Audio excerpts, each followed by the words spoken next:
Hey there, Saki here from sakitech.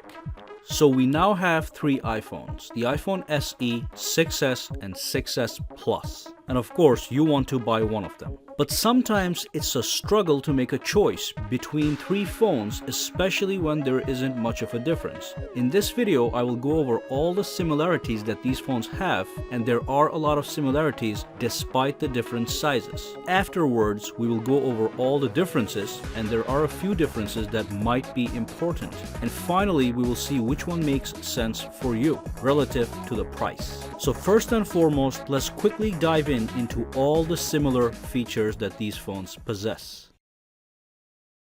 Number 1, processor and memory. So all these three phones actually have the same exact processing power. They sport the 64-bit A9 chip, which is a dual-core chip clocked at 1.84 GHz with 2 GB of RAM, as well as the 6-core graphics chipset, the PowerVR GT 6700. So, all the three iPhones are quite powerful. In fact, they are powerful enough to edit and export 2 streams of 4K video without any hiccups. I literally own some laptop computers that struggle with one stream of 4K. Also, all these phones can play the latest graphic intense games as smooth as butter. And some of these games have console quality graphics as the one you see right now in the video. But this isn't big news. What continually keeps my jaw dropped is that the tiny little 4-inch iPhone SE can actually do that. So just keep that in mind as we keep moving forward. Number 2, rear camera and video capabilities. So the camera is almost identical in all three iPhones. I say almost because the iPhone 6S Plus has one feature that the 6S and SE don't, which is the optical image stabilization. Basically, OIS allows for better low-light pictures because it compensates for handshake by optically stabilizing the lens. So the 6S Plus has OIS, but in every other aspect, these cameras are equal in quality. You can expect to take crisp, clear and sharp photos. The 12 megapixel iSight rear-facing camera with an aperture of f2.2 is simply one of the best smartphone cameras in the world. And don't forget, it's not just about photography. You can also do some amazing video work. We're talking about 4K recording at 30 frames per second, 1080p at 30 or 60 frames per second, and you can also record 720p super slow motion video at 240 frames per second. Those are absolutely amazing stats. So not only can you record 4K video, but also, as we have already mentioned, you can edit and export them right on your phone to share with other people.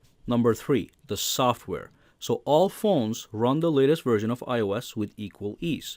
There will be no lag whatsoever, only consistently smooth operation across the interface and on any apps that you download. Now there is a difference, and we will talk about that in detail in the differences section. And just so you know, it is 3D touch. iPhone SE does not support 3D touch, but for now, let me quickly touch on the fingerprint sensors. So that's number 4, and that is the final similarity. Now all three phones come with fingerprint sensors, and that's great because fingerprint sensors have come a long way. They are now used to not just unlock your phones, but you can use your fingerprints to shop and pay for products and even log into apps instead of painstakingly typing in your alphanumeric password. You should just be aware that the 6S and 6S Plus come with the latest super fast 2nd generation Touch ID sensor, while the SE has the older 1st gen sensor. There is no major difference. They all serve the same function, but the 2nd gen is slightly faster. Now let's move on to the actual differences between the three iPhones.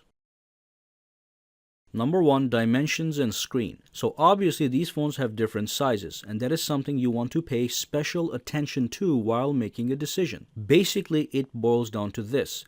The smaller SE is easier to hold, less likely to drop, and allows for a full day one-handed operation. The 6S Plus clearly is a full-time two-handed phone, and the 6S is somewhere in the middle. Now let's take a look at the screen. The SE has a tiny 4-inch screen with a resolution of 1136 by 640 with 326 pixels per inches. The 6S has a 4.7-inch screen with a resolution of 1334 by 750 with 326 pixels per inches. And the 6S Plus has a 5.5-inch screen with a resolution of 1920 by 1080 with 401 pixels per inches. As the 6S Plus has the highest pixels per inches, it offers the sharpest display. But PPI isn't the primary concern. The real concern is the actual screen size. You got to make a choice between a small screen that might be great for taking calls, texting, and using some apps, but may not be so great for watching movies and playing games or even viewing pictures. So make sure you are comfortable with the screen real estate you get with each phone. Number 2, 3D touch. So the 6S and 6S Plus have a multi-touch display with a Taptic engine which allows you to benefit from 3D touch. iPhone SE does not support 3D touch. So let's talk about 3D touch. What exactly is 3D touch? It is part of multi-touch, and it adds a new dimension to the already existing multi-touch gestures such as tapping, swiping, and pinching. This new gesture is known as peek and pop. With light press on the screen, you can peek into content such as photos, email messages, hyperlinks, and then with a deeper, firmer press on the screen, you can pop right into the full content. This is all possible, of course, because the iPhone 6S can sense the amount of pressure you apply on the screen with your fingertips. Again, this is a 6S exclusive feature, so if you in fact are mesmerized by this new technology, you should consider the 6S or the 6S Plus. 3D touch also allows you to perform quick actions.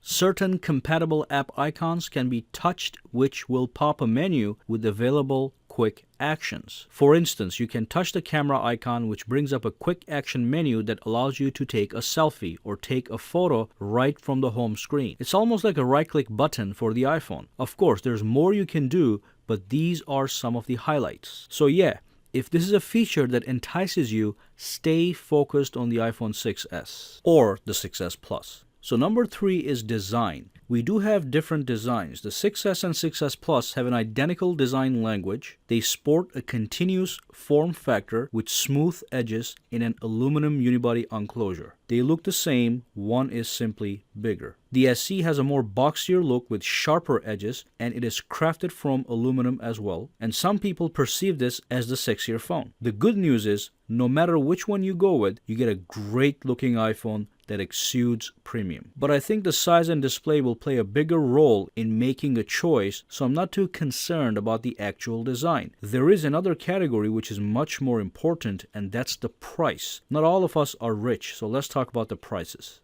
Alright, so if you want the iPhone SE, you have to dish out $399 for the 16GB model, or you can pay $500 and you can get the 64GB model, which is the one I would recommend. For the 6S, you can get a 16GB model for $650, 64GB model for $750, and a 128GB model for $850. And finally, the 6S Plus you can get for $750 for the base model of 16GB, or you can upgrade to 64GB for $850, and finally you can get a 128GB model for $950. That's a lot of money. There is no storage expansion, so make sure you buy the right amount of storage since you will be stuck with that capacity for the term of your ownership. For now, let's quickly take a look at the battery life, and I am going to do a deeper analysis on the price right after we talk about the battery in our conclusion section to see which phone is right for you. So battery life on all three phones is great, but the 6S Plus and SE do lead in terms of battery. While the 6S may give you a full day of use on medium use, the 6S Plus and SE will push 1.5 days on a single charge. To some people, this is important, but I have never been in a situation where I did not have access to some kind of power source. So it's up to you to decide if this category is of great importance or not. Let's move on to the conclusion. So we have looked at everything, and I'm sure you can tell by now that the iPhone SE in most respects is simply a smaller form of its larger counterparts, the 6S and 6S Plus. It will give you the same powerful processing power and a world-class camera for a lower price tag starting at $400, which is $250 less than the 6S and $350 less than the 6S Plus. That is a significant difference, and all you will sacrifice for this lower price tag is the screen real estate and 3D touch. Of course, single-handed use is also a perk some might enjoy. And that's basically the story. If you want a big screen to enjoy movies, games, and web browsing to the fullest, get the 6S Plus or the 6S. And of course, 3D touch can't be ignored.